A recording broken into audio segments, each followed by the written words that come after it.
തിരുവനന്തപുരം വട്ടപ്പാറ സ്വദേശിനി രാഖിയും വെഞ്ഞാറമൂട് സ്വദേശി ഹരികൃഷ്ണനും പ്രണയിച്ച് വിവാഹം കഴിച്ചവരാണ്. എല്ലാ ദാമ്പത്യ ബന്ധത്തിലെയും പോലെ ആദ്യമൊക്കെ സസന്തോഷം ജീവിച്ച കുടുംബം. എന്നാൽ മദ്യവും ലഹരിയും ഇവരുടെ കുടുംബ ജീവിതത്തിൽ വില്ലനായി എത്തിയതോടെ തുടങ്ങിയതാണ് രാഖിയുടെ ദുരിതകാലം. ലഹരിക്കടിമയായ ഹരികൃഷ്ണൻ സംശയത്തിൻ്റെ പേരിൽ ഭാര്യയെ മർദ്ദിക്കുന്നത് പതിവായി. കഴിഞ്ഞ ദിവസം ഇയാൾ രാഖിയെ വിജനമായ സ്ഥലത്ത് കൊണ്ടുപോയി കൊലപ്പെടുത്താൻ ശ്രമിച്ചു. മകനെ കാണാൻ ഒരുമിച്ച് പോകാമെന്ന് പറഞ്ഞ് വിളിച്ചു വരുത്തിയാണ് ഭാര്യയെ ആക്രമിച്ചത്.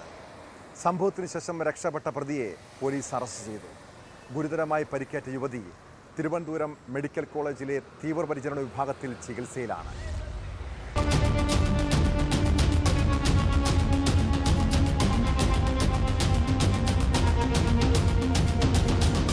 വേറ്റിനാട് സ്വദേശി 39-കാരി രാഖിയെ ഭർത്താവ് കൊലപ്പെടുത്താൻ ശ്രമിച്ചതായാണ് കേസ്. പ്രതി വെഞ്ഞാറമൂട് അലിയാട് രോഹിണി ഭവനിൽ ഹരികൃഷ്ണനെ വട്ടപ്പാറ പോലീസാണ് അറസ്റ്റ് ചെയ്തത്. ഹരികൃഷ്ണനും ഭാര്യയും സ്നേഹിച്ച് വിവാഹം കഴിച്ചവരാണ്. ഏതാനും വർഷങ്ങളായി പ്രതി മദ്യത്തിനും ലഹരിക്കും അടിമയായി ഭാര്യയെ നിരന്തരം ദേഹോപദ്രവം ഏൽപ്പിക്കുമായിരുന്നുവെന്ന് പോലീസ് പറഞ്ഞു. മറ്റു പുരുഷന്മാരുമായി ഫോണിലൂടെ സംസാരിക്കുന്നതായുള്ള സംശയം മൂലമാണ് ഇയാൾ ഭാര്യയെ കൊല്ലാൻ ശ്രമിച്ചത്. വെള്ളിയാഴ്ചയായിരുന്നു കൊലപാതക ശ്രമം.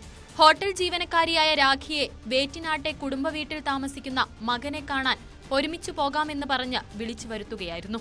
വൈകിട്ട് 6 മണിയോടെ കുട്ടിയെ കണ്ടു മടങ്ങി വരുന്ന വഴി വിജനമായ സ്ഥലത്ത് വെച്ച് നേരത്തെ വാങ്ങി സൂക്ഷിച്ചിരുന്ന കത്തി ഉപയോഗിച്ച് ഭാര്യയെ കുത്തി. മുഖത്തും കണ്ണിലും കഴുത്തിലും കുത്തേറ്റ യുവതി നിലത്തു വീണ സമയം അതുവഴി വന്ന നാട്ടുകാരെ കണ്ട് പ്രതി ഓടി രക്ഷപ്പെടുകയായിരുന്നു.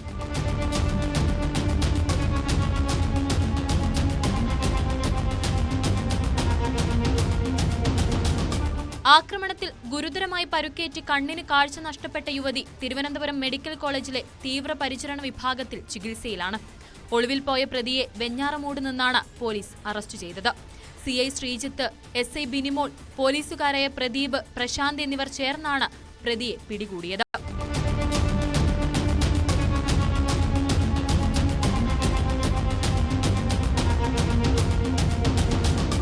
ന്യൂസ് 18 തിരുവനന്തപുരം.